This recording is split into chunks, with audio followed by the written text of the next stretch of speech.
to Moments with Marianne. I'm so delighted we're spending this time today. We have such an inspirational show coming right up. Our first guest has actually been on our show before. She's amazingly talented, Leigh Mercree, and she's here today to talk to us about her new book, The Compassion Revolution. So Leigh is author, a media personality, medical intuitive, a dating and relationship and wellness coach. She's been featured in Women's Health, Soul and Spirit, Elevated Existence, and Glamour UK magazine, as well as the Huffington Post for her insights and inspiration. So let's welcome to the show, Leigh.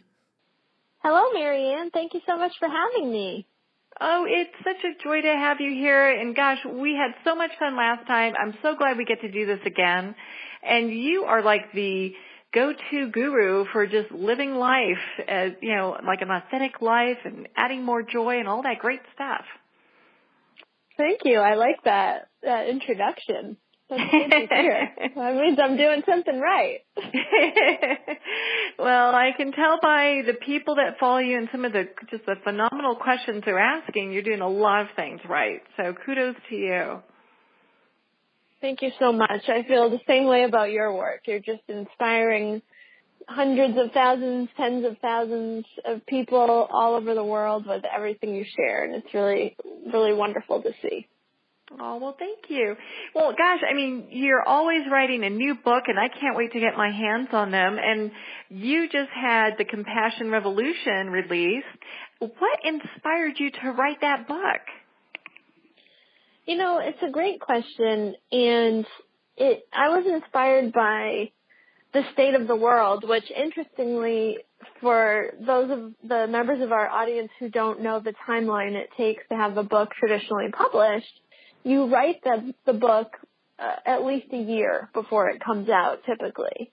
So I never would have known all of the things that were going to be happening in our world after this book came out. So I feel really privileged that I've gotten to share my views and my desire for our world to become a more compassionate place and for a revolution in kindness to happen.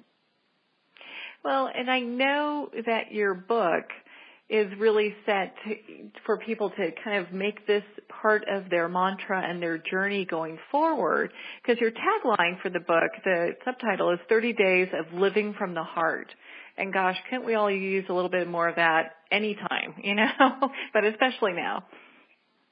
Absolutely. And, part of why I wrote the book was just in response to all of my clients, and I work as a medical intuitive, and people all over the world sharing, the symptoms of anxiety and the overload that they were feeling. And there's a stat that's pretty astonishing that there's been a 1,200% rise in the diagnosis of anxiety disorders since 1980.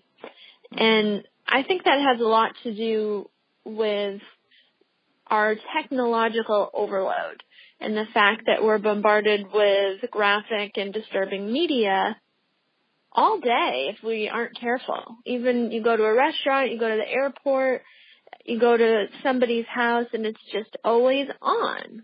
And so I wrote The Compassion Revolution to offer a countermeasure to all of that, to offer a way where we could give back compassion in a way that helps us and ourselves. Because compassion relieves stress and kindness fosters connection and alleviates feelings of loneliness and isolation. So that was my whole aim in creating this project. Well, and I know your book offers all these great solutions and tools and tips for people to start finding happiness in their everyday life. What are some ways that we can do that? Because, things are so hectic now and there's so much going on. What are some little tips that people can, use that they can find happiness like right now? It's a great question as well. And, I think I've got a couple good ones. Number one, we all need a news fast now and then. And that means putting down the devices, maybe not even checking social media. I try to spend like the weekend sometimes just as disconnected as possible. And if you're like me and you're always writing, then perhaps I'm using, the computer for writing, but that's all. So that's the first thing you can do is a news fast and a tech fast periodically. It's kind of like a way to cleanse your mental space. That's thing one. And then the other thing that is just so profoundly uplifting is giving back to others. So doing something for somebody else, whether it's a small act of kindness in your daily life, a thank you card actually postal mailed to a friend, a piece of art that you create like a collage and give to a treasured family member, a phone call to a grandparent, whatever it is, extend from your heart a gift, whether it's physical, mental, emotional, or spiritual, to someone, and watch your mood lift. Well, yeah, I have to say I completely agree with you. I know for me personally, when I get a card in the mail, it means so much more to me than if I was to get a thank you or e-card online, or an email that. It's something about that whole, people have to go through this whole process to not only write it out, but then they're going to the post office and dropping it off for you. And there's a lot of intention that goes with that. Absolutely, and we don't really do that very much anymore. So it's a special thing to get something in the mail and think how it might brighten someone's day. And it could just be a few words like, thinking of you, hope you're having a great day, moving on. Yeah. And I love these small ways of making a big impact and connecting with people, and your book is filled with them. You also talk in your book about examining self-compassion. And so there are so many terms being thrown around nowadays. I wanted to explain, what does that mean and why would we do that? Self-compassion is the cornerstone of a happy life, and especially in today's world where we're bombarded with messaging designed to give us the feeling that we aren't enough. And because we aren't enough, perhaps we can obtain something in consumer culture that will make us a little bit better. That's kind of the whole game of advertising and, consumer society. And so having compassion for ourselves means turning down the mind chatter that says, a huge thing for women is body image. And because we see all of these images of unattainable body types, then we have this criticism, this inner critic, let's call it, in our mind that's talking down to us, talking poorly to us. And with self-compassion, we exercise mental and emotional vigilance, where we put ourselves first in a way that means we stop that mind chatter. We take the time and make the effort to care for ourselves, and it's very transformative on every level. I can see where that would be the case because it's so easy, and you kind of talked about mind chatter. It's so easy to have that negative inner critic and to show ourselves the same level of compassion that we may show, like someone we really care about and love, is such a big deal because most people don't even do that. It's true, and 48% of people lie awake at night due to stress. I mean, think about that. That's almost half of the population. Wow. And we have to have compassion for ourselves in these times. We're overtaxing our systems, overtaxing our adrenal glands, and there's a impact on public health because of that. And there's also just an impact on mental health. So we have to really dial back and treat ourselves with kindness, with caring, as if we are sacred and worthy of that care. I think having books like yours really help people who might be fighting, that worthy thing. Because most people I know, and I've had it, and it still pops up, is that I'm not worthy thing. It'll show up in one ugly form or another, you know. And so to be able to have resources like your book, The Compassion Revolution, helps people to get to a place where they can feel like, hey, I'm worthy of love. I'm worthy of respect. I'm, you know, worthy of having happiness. You know, I think that's so wonderful. I'm so glad to hear that, and it's exciting for me that my book gets to be a part of sharing that message. And I agree. And I mean, I know I struggle with worthiness, and I think most of us do. And I do think that goes back to, you know, the media and society that is designed to tell us that we aren't worthy, to motivate us to participate in consumer society. So it's just raising our level of consciousness and understand that nurturing ourselves also raises our level of personal comfort. And when we feel more comfortable, then we make space to feel more joyful, more happy, raise our vibration, and then ultimately share that with the world. I love in your book, and I'm going to read this for a minute here. This is really, it kind of goes along with what we've been discussing, but it really reached out to me, and I think a lot of people just need to hear this. It says, inside, you are a treasure worthy of kindness and respect. To be happy, you're going to have to accept this and commit to remembering it.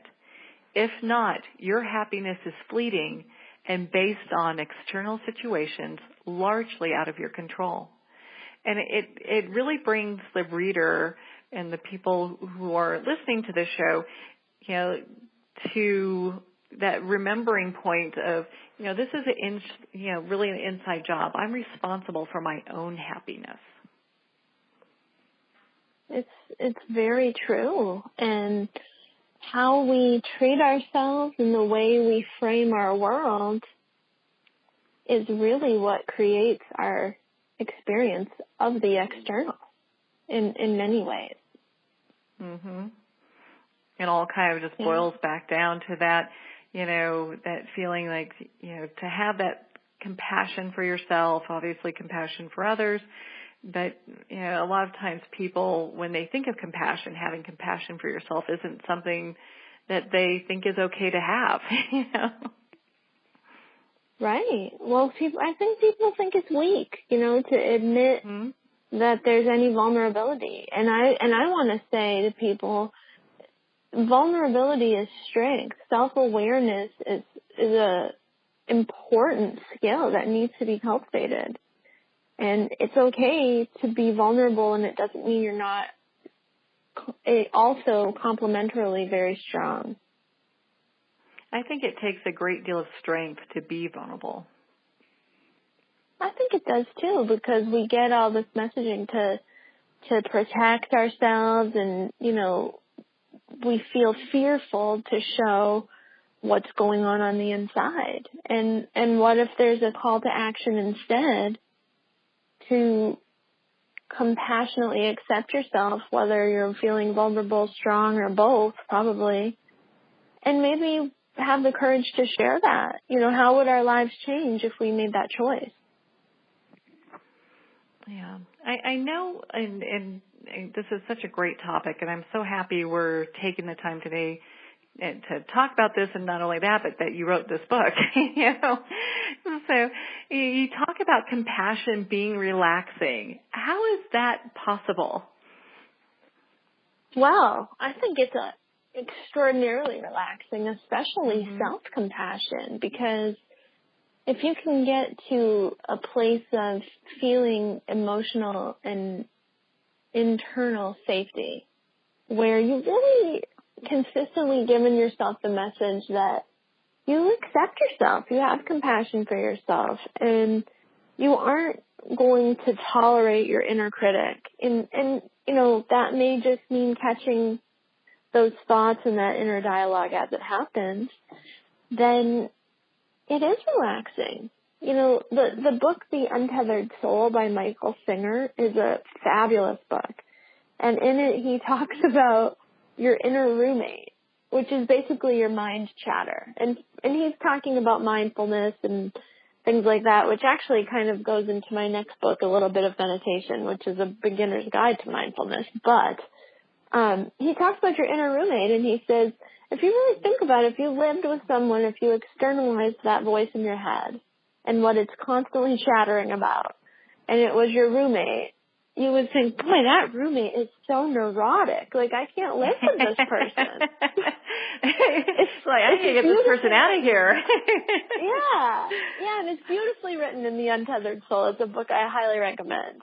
And it's true. So instead, if we allow that wise, mature, caring part of ourselves to intervene and have compassion for the inner roommate, absolutely, but also intervene and try to cut down on some of that mind chatter and replace it with more loving words and thoughts, wouldn't that be relaxing? You can just feel it, just if you come from the heart, just how that shifts the energy, and you can move into this place of just being not just at peace, but in this relaxed state. Exactly. And it takes conscious effort on a daily basis. So it's a commitment to yourself. Yes. Yeah, because as someone's being, maybe, you've been in a car accident in the morning and you've got, you're late to work and your boss is yelling at you and all these things, to really come to a place of just compassion for yourself where you can get yourself back into that relaxed state. I mean, it's a practice no matter what's going on in your life. It is. And if you commit to it, then you really begin to see long-term rewards, which is why I framed the book in a 30-day capacity. And it's kind of 15 days of self-compassion and 15 days of external compassion. And how, when you combine those two things, transformation is bound to occur. So when you were writing the book and you came up with the 15-day protocol and then the next 15 days, were you guided by spirit in creating it in that way? What inspired you to set it up that way? I'm always guided by spirit, and I'm an author, but then my other job is I'm a medical intuitive, and really what I do is talk to people as guides. So I was guided by spirit, and for me, it's a co-creative process. And in the creation of this book specifically, I really connected a lot with the bodhisattvas of compassion, Kuan Yin and the goddess Tara.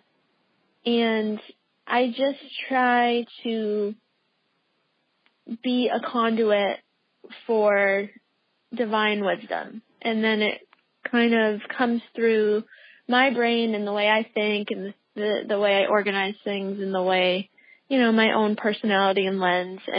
And this is the product of those two forces combined. Of all that. Now, I know you talk about in your book about believing in yourself.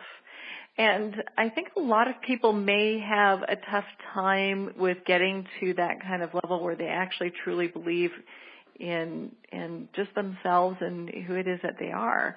What advice do you have for those people? Fake it till you make it. That's a good one. And we all have to do it because we all have that struggle. And I mean, hopefully we all don't, I guess I should say, but I suspect a lot of us do. And so you fake it till you make it. And the more you do, it's practice, and the better you get at it. And then a new level arrives, and you have to fake it till you make it again. And that's okay because you're compassionate to yourself, so it's all good. I would think that it's, kind of like a rose unfolding. There's always another petal, another layer. Once you get to one layer of being able to believe in yourself, something else comes up that kind of tests the boundaries to make sure that, hey, do I really believe this, or am I going to get thrown off in the bushes here, So. I know. Isn't that the way life works, huh? So true. And that's the challenge, but the positive challenge of evolution and committing to your own personal growth is you're going to have opportunities to strengthen that every day and every week and every year. And it's a blessing, ultimately. Yeah, it really allows you to kind of dive deeper into your own personal practice, whether it's a mindful practice or like, the Compassion Revolution, where you're taking these 30 days and really committing to making, there's small but massive changes in your life. Absolutely. And small changes make lasting results happen. I think sometimes people, which is great, people get a really lofty goal and, try to enact these massive, wide sweeping changes, and it's hard to stay consistent.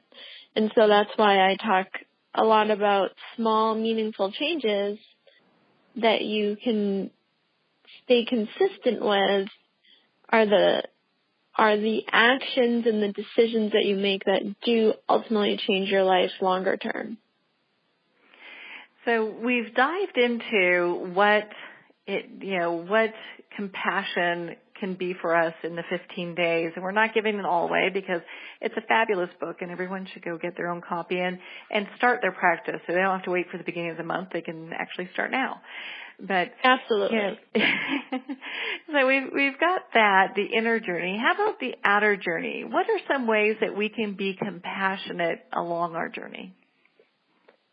There's so many now. I mean, there always are so many, but when we kind of move into a posture of live to give and how fulfilling it is to give and how much we want to commit to that, especially in society today. Obviously, we have all kinds of opportunities for service, and there's a lot of people in need and a lot of things going on in our world in which we can help in small and large ways, local charities, volunteering our time and things like that. And I think the other thing we can do is stop being snarky and start living, and that's a journey of replacing our fear with faith. And we have this incredible crucible of humanity called the internet. And we have the opportunity to, because we spend a lot of our time online, most of us now, to spread kindness through that medium as well. And to make a decision that snarkiness or anything that cuts down another person or living being isn't kind, and we aren't going to engage or promote it.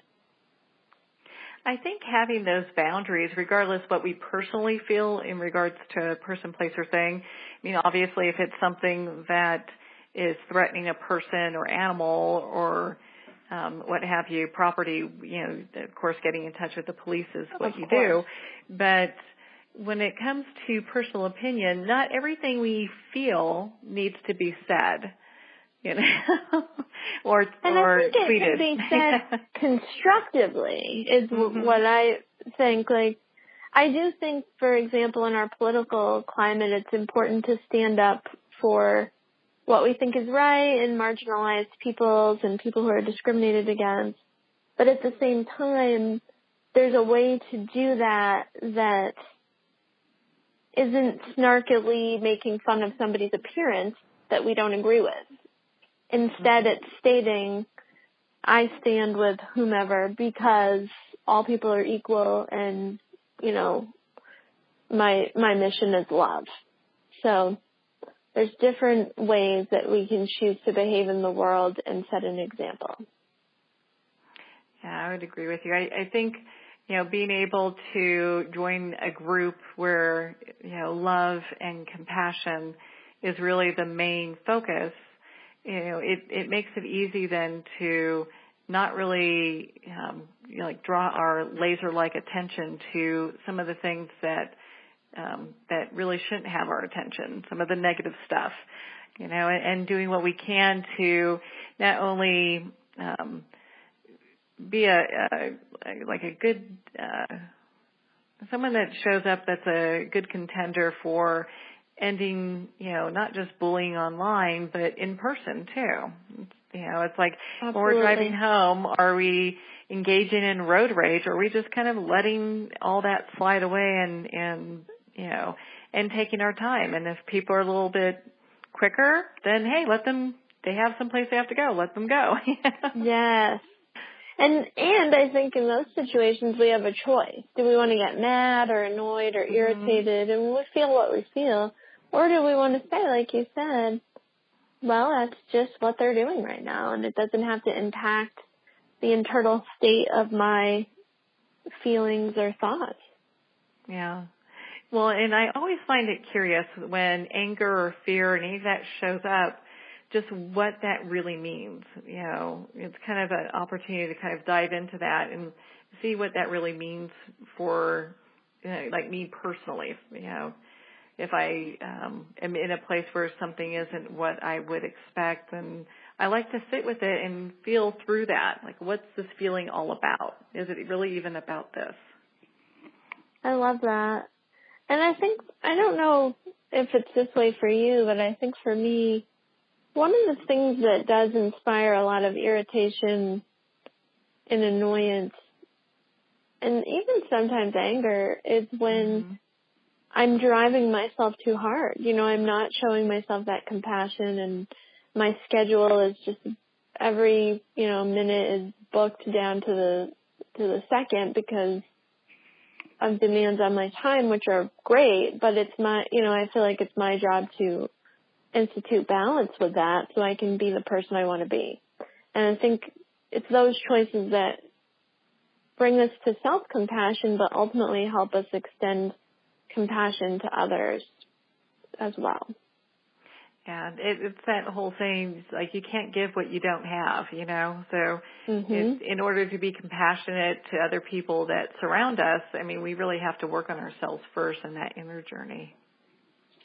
Absolutely. And that's a lifelong journey, in my opinion. I would agree with you on that. It is. There's always a new level, and it doesn't mean we have to do it, but for me, I always think, well, why wouldn't I, right? Well, and it's kind of an exciting thing to look at because you look at the, whatever shows up and it's like, wow, okay, this is a new lesson. How will I handle it this time? Am I going to get an A or am I going to ditch school? Which is it going to be? For sure. And to that end, even if I royally mess it up, it's okay because I accept myself, and there'll always be another chance to make a different choice, and I can just be in the flow of life and keep putting my focus on consciousness. And moving forward. Exactly. And kind of my last question before we move on to because I know you've got something else to share with us, but what was, during the entire time that you're writing The Compassion Revolution, was there anything that really surprised you, in regards to getting this book together?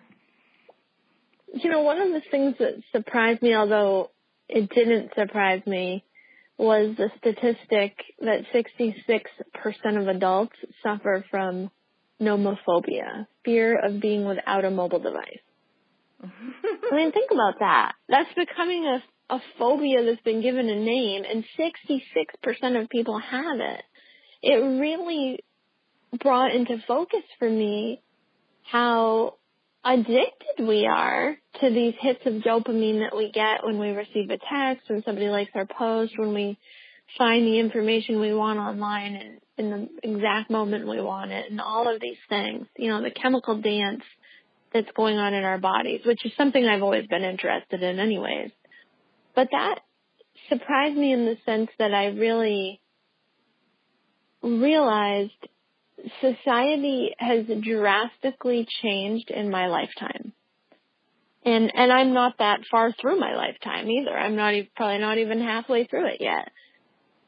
And it's changing at such a rapid pace that I really wanted to be a part of sharing a toolkit through all my work, really, not this book, but all of it, sharing a toolkit to help us successfully navigate this seemingly ever-increasing pace of evolution. Yeah, and it's easy to kind of laugh at the statistics when you think about it, but at the same time, what a serious topic that is, because, that is a lot of people who are, having a hard time letting go of their devices, and I don't know, I kind of grew up in a little bit of a different era where, it's kind of like it was before phones were mobile. Yeah. And so when I was a kid and playing, it was like get outside, get in the sun, go play. Me too. And it's just, it's just changed. So you know what I'm talking about. It's just changed so much over all these years. And so you look at it and you're like, wow, okay. It just the different generations are met with different challenges. And it's interesting. I personally am happy sometimes when my phone is not working. So, I know. I get that. I think so too. And I do think that we're running, our body is a supercomputer, so to speak, and it's kind of running an older program, and the world is changing faster than we're getting updated, like on a physical, biological, chemical level, which is why so many people are fearful of being away from that device, because it's an addictive experience to receive a dopamine hit when the device does something that you like, basically. And feeling that connection too, because even though it seems like we're the most connected we probably have ever been, we're also the most disconnected as well. We are. So even just bringing awareness to that, I think, is huge. Yeah. Well, and I hear, and I think that we should probably switch topics real quick, even though I love talking about the compassion revolution and think everyone should pick up their own copy. But so you have another book coming out that I just found out about it. How exciting is that? Yes, I have a book that comes out September 5th, so it'll be out when our interview airs, called A Little Bit of Meditation, A Beginner's Guide to Mindfulness. And so it actually is a really complementary topic to the compassion revolution, because one of the byproducts of mindfulness and meditation is compassion and that self-awareness that we've been talking about, and that ability to slow the mind and so to calm the anxiety, the fear, all of these things. And in the Compassion Revolution, I do talk about meditation as being one of our big tools in our toolkit. So how perfect, then I also got to write a book about meditation specifically. And in that book, we talk about the history and how it works, and the, straight meditation and all of that stuff, and mudras and mantras and the how-tos. And I also got to share a variety of targeted meditations to help with things like removing obstacles, increasing prosperity, inciting emotional healing. And so it gave me the opportunity to showcase the wide variety of tangible benefits that come from meditating with different intentions. So that's really exciting to me, because I think that meditation should be taught in school. I think it should be part of our daily lives. I think, and it is beginning to happen, companies should be implementing meditation training, all of these things that go with the exact same thing we talked about for the Compassion Revolution, whether it's the rise of anxiety disorders, the nomophobia, the people lying awake at night. All of these things, all of the stress can be alleviated with meditation. And in the United States, $300 billion is lost in annual cost to employers due to stress-related health care and missed work. So there's a bottom line incentive for mainstream America to adopt meditation as part of the day, because it's a natural stress reliever. I could easily see I know because I'm very active in my own meditation and mindfulness practice, and it has really changed over the years, but also changed my life. And so having a guide that people can use to kind of start meditation, because when I first started, there wasn't there's some stuff out there, but as far as books were concerned, not a whole lot. And so a lot of times it left me with the questions like, am I meditating? Is this it? Is it, I'm talking, I'm not supposed to be talking? So it was all this of dialogue going back and forth just to sit for 5 minutes, Yes. Yes, and this particular book, A Little Bit of Meditation, it's a shorter book. Mm-hmm. It's by the same publishing company that did my book, A Little Bit of Chakras. And it's a gorgeous cover. It's a beautiful design, so it's really easy to use. It's short. A lot of it's bullet pointed. It's to the point. And so it's just designed to give you however much information you want, but just to get you meditating in some way. And some people are fine just sitting and, following their breath for 5 to 10 minutes. And some people need a little more structure. And that's where we bring in mantras and we bring in mudras, and we have different meditations with specific intentions. Because if we quiet our mind to some degree in some manner, then we're going to see a benefit to our mental state, our emotional state, and our physical health. And then the wonderful side effect of that is ultimately greater feelings of spiritual connection. Mm. And what a great place to be in. And the thing is, it's so wonderful, is once you start your, not just meditative practice, but as you were talking earlier, your compassion practice, it just expands as time goes on, and you can dive deeper into it and get more meaning from just your whole experience with that. Exactly. So the two books actually really go together very well. I can see where they would. Yeah. They do. It's nice that they come out in the same year, and even the colors of the covers, which if anybody is familiar with the publication process, sometimes you have some input, but ultimately the publisher will kind of decide those things. But even the colors of the covers are pretty complimentary, so it's a neat thing to see as an author to get to release both. Mm-hmm. Well, Amy, thank you so much for taking your time to share your wonderful books with us. Where can our listeners go to be part of your community? They can come to my website, amyleighmercree.com, which Leigh is spelled Leigh, and Mercree is spelled Mercree. And if they come on over to the site, if they are interested, they can sign up and get my Daily Chakra Balancing Challenge, which is meditation-based, and find out everything I'm doing. And then they can find me on Instagram, Twitter, Snapchat, Facebook, all under Amy Leigh Mercree. And I love to talk to my readers, so reach out and say hello. Well, I know you have a very growing, dynamic, and engaged community, and it's so much fun to be part of it myself. Amy, so thank you. And thank you for taking the time to be on the show with us today and talk with us about all these great books you've got going. Thank you so much for letting me talk for 40 minutes. We'll have to do this again. Absolutely.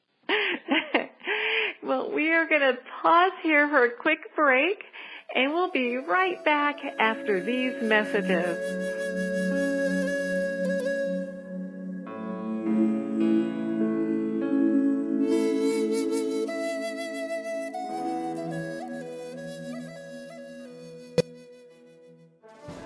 Internationally recognized and award-winning author Judy Goodman works and teaches outside the box of limited thinking. Working with people from every walk of life, her goal is to empower you to be the best you can be, no matter what the challenge is. Born with the gift of seeing beyond our normal vision, she has an extraordinary gift of working with every challenge. Teaching beyond conventional wisdom, her work is described as life-changing. Visit judygoodman.com. That's judygoodman.com.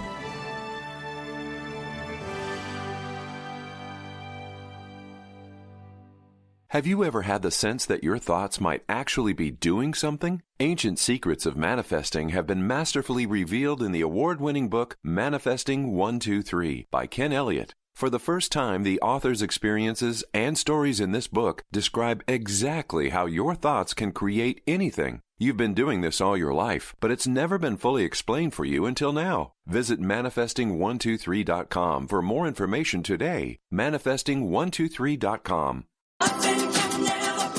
This is Jennifer McGill. My highly anticipated new album, Unbreakable, is now available at jennifermcgill.com. Everything from power ballads to high-energy jam-out-in-your-car songs. I used my highest joys and deepest pains to create empowering songs of love, strength, healing, and restoration so that you can be unbreakable too. Get your copy of Unbreakable today from jennifermcgill.com. 'Cause who doesn't want to be unbreakable?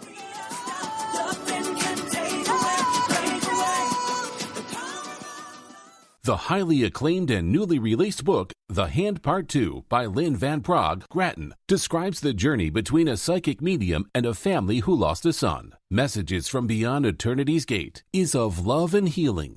For more information, visit www.lynnvanpraagh-grattan.com. That's www.lynnvanpraagh-grattan.com.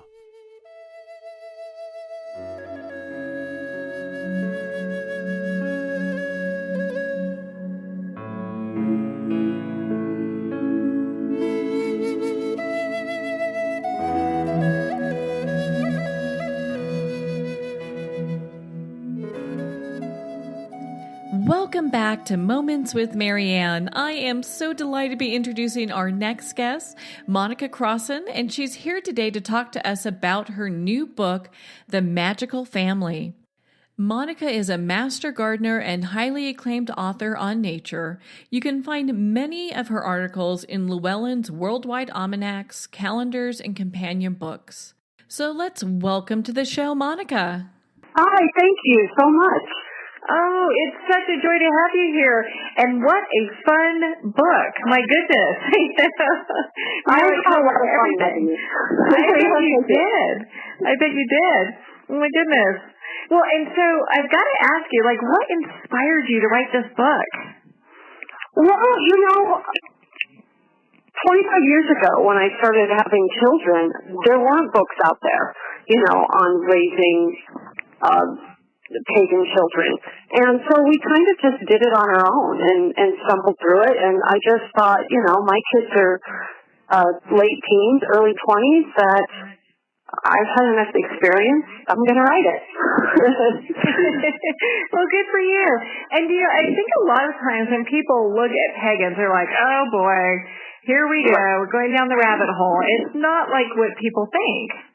Right, exactly. And what's funny is raising my children, I never did try to push that, I mean, we're an artsy family, but I didn't have my kids in the typical witch hat or, wearing clothes that yelled were goths or, I just didn't want my kids to be stereotyped.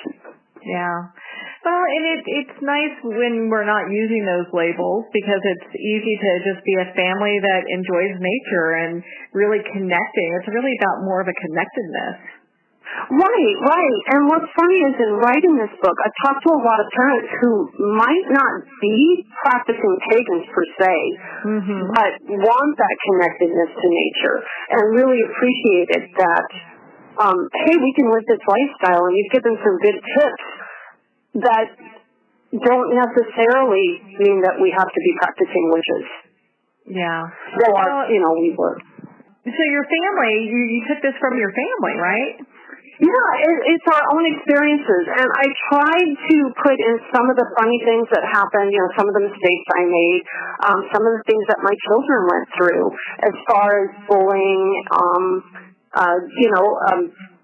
us doing ritual, mistakes that I made.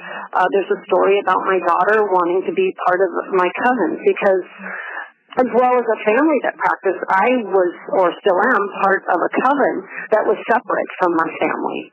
And, she at a young age really wanted to be involved. And, it was the lessons learned from that, and just how to get kids involved simply. And basically, it's just letting them be them out in nature. I mean, kids know what they're doing.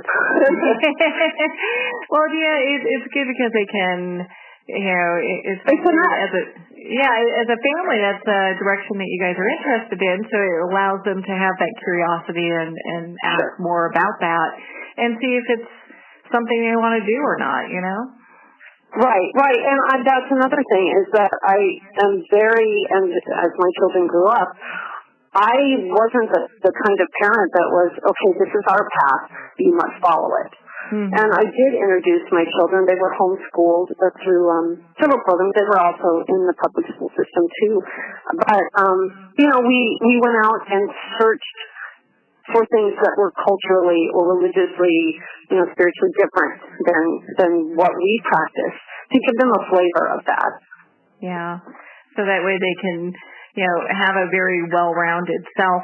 So, I got to ask, gosh, you've got so many great things in here, exercises to do with the family, things to kind of connect with nature and different things. What is your favorite practice through all this? Our personal family rituals that we do, and we still continue to do them. My kids, though they're in college and one just graduated from college, are still at home. And we still continue to celebrate the Wheel of the Year together. Though, spiritually, two of us are in coven, and the other three kind of have their own eclectic, paths that they do. But we still get together as a family. And I love that. I love celebrating the changing of the seasons and, what the goddess has to offer us, as a family. It's just, for me, it's just really neat, and I treasure that.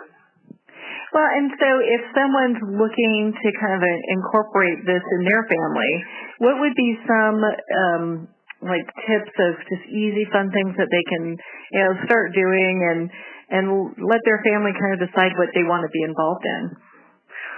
I would say start with the Wheels of the Year. And second part of my book, I have that. And so, create your own celebrations at Yule or, at Ostara or Beltane. And, come up with something. Plant seeds. Say a blessing. Do fairy garden.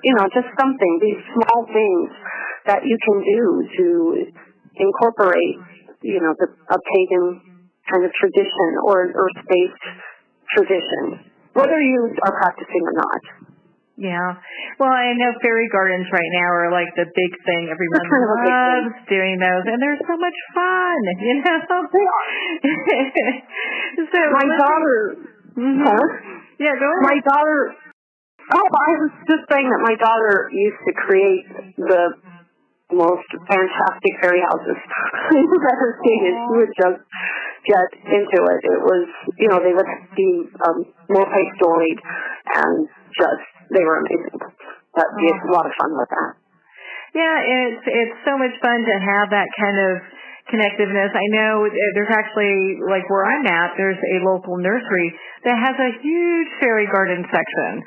And they have workshops for them, so you can learn how to make your own fairy garden, because I guess they can be a little difficult sometimes if the fairies don't like what you bake or something, Sure. Well, and in your book, you talk about the power of family. So I know you kind of talked about that a little bit, kind of hinted around, but why don't you share with our listeners, what do you mean by that? Well, there's just something about family, and when your energy comes together, I don't know, there's just something powerful about it. Mm-hmm. A group who are, you're related by blood, and it's just when you all have the same intention and the same love and appreciation for nature, when you get together and you work a ritual, it's just a powerful, beautiful thing.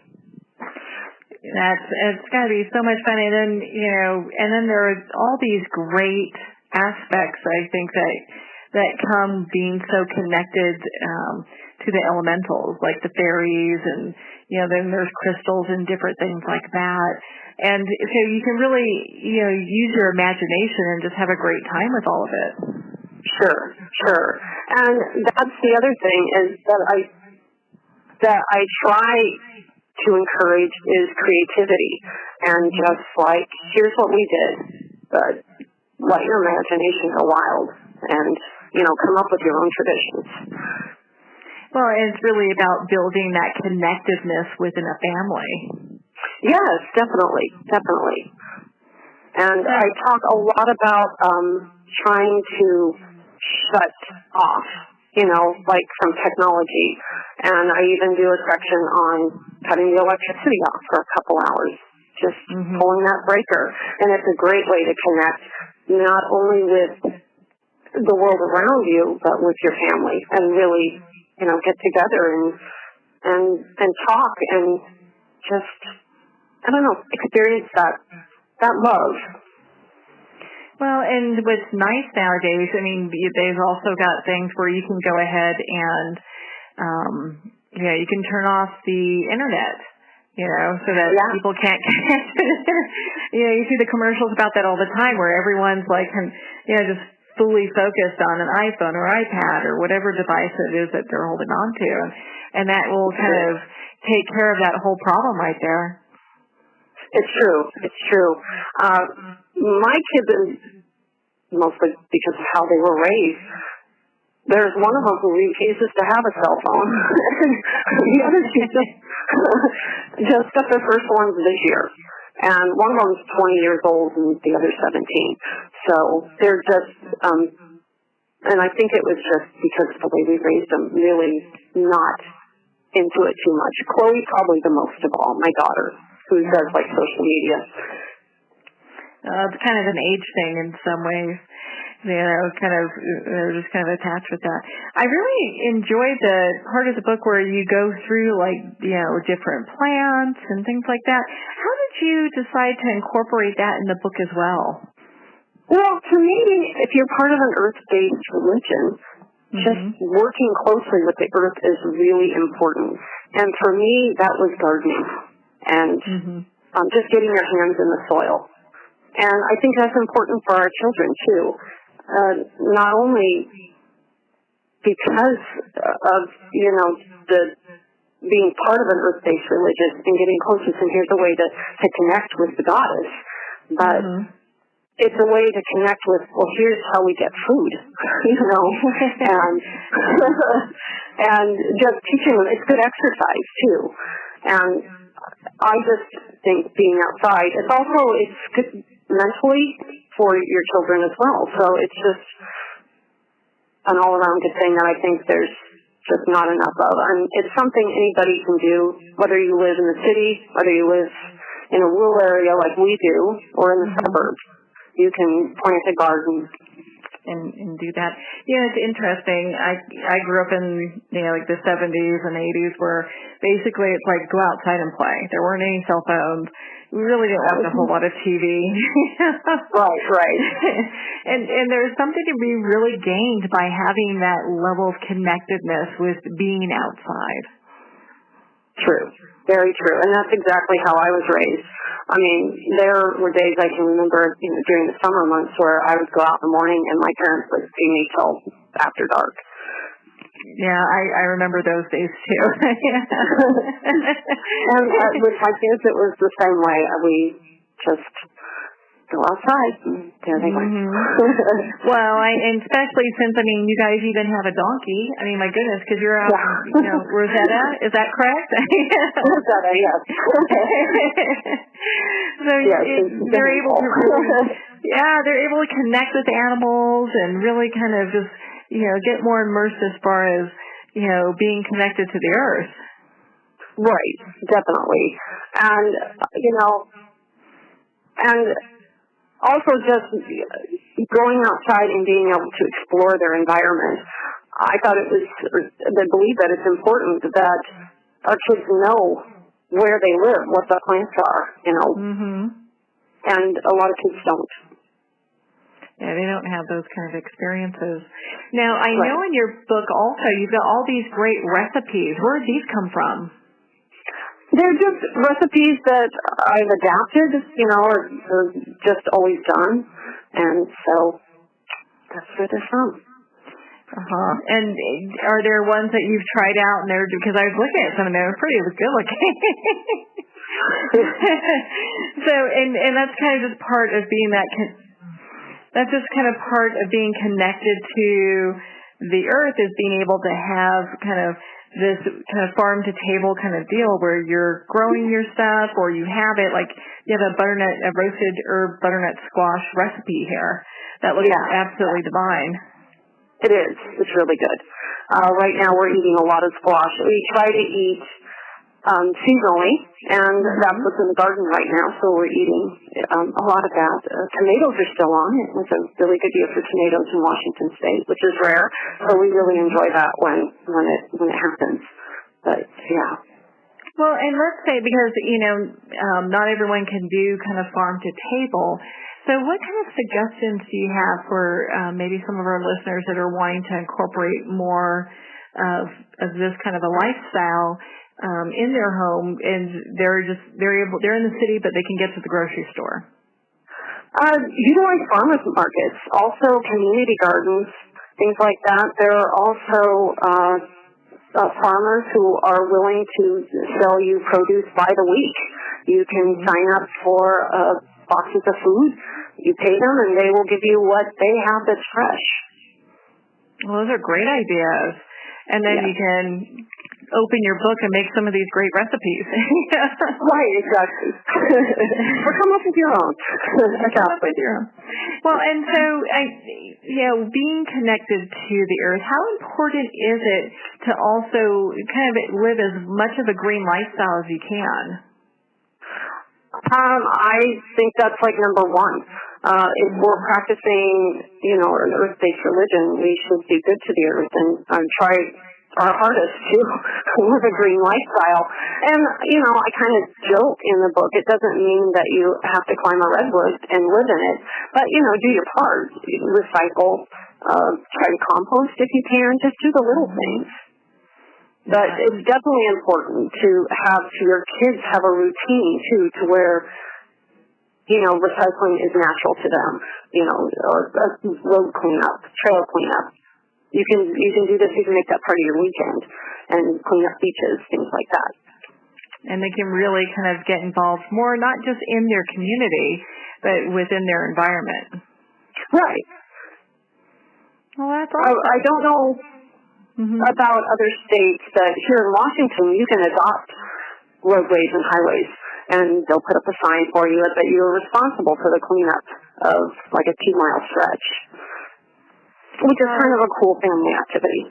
Yeah, well, and especially if you get somebody involved at a young age, and it seems like, I don't know exactly, but from the young people I've met, it seems like they're really interested in taking care of the planet more so than any other generation.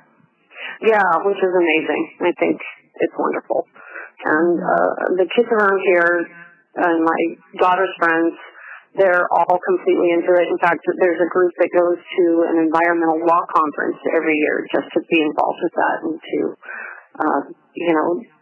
learn more about what they can do, which is pretty cool. Yeah, how to make an impact within their community. Yeah. And so I think we talked about it a little bit. So when you wrote this book, is it designed for people that have been practicing paganism for some time? Is it somebody who's looking at it? Who would be like the reader of this book? I was hoping that it would be for anyone that is either involved in paganism or that they're been practicing for years, but maybe they just want to put a little more kind of sustainability as far as the earth, maybe learn to garden, that kind of thing into their lives. Or even a family who's really not interested in being a practicing pagan at all, but are just wanting to get closer to nature. I think that your book offers so many great resources, and being able to do that, I could see where it would really speak to both people who have been doing it for a while and people who might be interested in it, and those who just are like, hey, I want to get outside, and I love fairies, and maybe I want to be more connected to those as well. Just kind of get back to my roots. Yeah, definitely. So, and then you talked about Yule a little bit and Christmas. Mm-hmm. So what's the difference between the two? Well, Christmas is the Christianized version of Yule. So Yule, midwinter holidays have been around forever. And Christmas, or Christ Mass, was brought in later by the Christians. And basically, Christianity just took pagan holidays and kind of incorporated them into their own calendar to kind of ease what they considered the heathens, into the church. So Christmas has become a secular holiday, not just a religious holiday. So in our family, we do celebrate both. On Yule, the night of Yule, which would be the winter solstice, we have a Yule log. The whole house is lit up with candles, and we have a little ritual that we do. And then I usually make a Yule log to eat, and we have a whole thing that we do. But when the kids were little, Santa did come on Christmas Eve. And they opened on Christmas morning. Well, it's kind of the best of both worlds. They get to have the Yule and be able to participate in that, and then also do the Santa, the Santa part where they get to have their Christmas gifts as well. Right, exactly. No, I think that's great because it really lets them, experience so much. My goodness, Yeah, and it's a lot of fun. And we did the same with Halloween and Samhain too. Our own Samhain ritual we always did around the full moon in October, which this year is the harvest moon, but it's typically we call it the blood moon, and we do it kind of standing for the blood of our family, kind of I guess, and not like butchering them, but. Then on Halloween, the kids did go and trick-or-treat and come home and eat candy, and then I would do something with my cousins. Well, and it's interesting because I think a lot of people, they don't realize, like, the harvest moon, the blood moon, all these different phases of the moons and the names for them that have lasted for centuries it had something to do with either, harvesting a crop, or it's time to, like how you were talking about, like, it might be time to, like, butcher cattle, or chickens or what have you. So it had significance, and this is how people lived their lives, was by going by the moon phases. Which I love the names of the full moons, and I do talk about how, for me, they tell a story of, our ancestors. Just by hearing the names of the moon. We can tell what they were doing, what they may be, something like a cold night moon or a hunger moon. Definitely tells the story of that this was a hard time, that they were hungry and it was right before spring and, you were really searching for food, and I don't know, I think they're great. Yeah, it really pulls all that together. Well, what final thoughts do you want to leave our listeners with in regards to your book? I mean, because it's full of so much information. We would be here for days if we covered it all, and we do want people to pick up their own copy of The Magickal Family. But what thoughts do you want to leave our listeners with? Well, basically, enjoy your family and nature and getting together. I mean, what we did was I looked to the goddess and how the earth, revolves and works and what's going on in nature as basically lessons as in raising my children, being thankful for what the earth provides, embracing change through the cycle of death and rebirth. It's just these small lessons, appreciating the beauty of other people. And we learn this through appreciating the beauty of nature. and treating every day as a celebration, because basically it is. And get to enjoy that magic as well, you know? Yes, most definitely. the little magic, big magic, the ritual with your family, it's, I don't know. You know, I think regardless if you're pagan or Christian or Muslim or Jewish, whatever the thing is, having that connectedness with family and connectedness with nature is such a big deal, you know? It is, definitely. Definitely a big deal. Well, you know, Monica, thank you. Oh, I almost forgot. Can't forget this. My goodness. Where can people connect with you and be part of your community? Well, they can get a hold of me through my website at www.monicacrosson.com, or I'm on any social media. They can look up The Magickal Family to hit my author's page, Instagram, Facebook, Monica Crosson. Oh, that great place. Okay, well, Monica. Yeah, I guess, I mean, they could be part of your community and follow you there and listen to all the great things that are going on and get all those updates as well. And then, you know, thank you so much for taking the time to be on the show with us here today. Well, thank you. It was nice talking with you. Well, that's all the time we have for today. I'd like to thank everyone for taking the time to tune in. You've been listening to Moments with Marianne. And remember, make every moment count.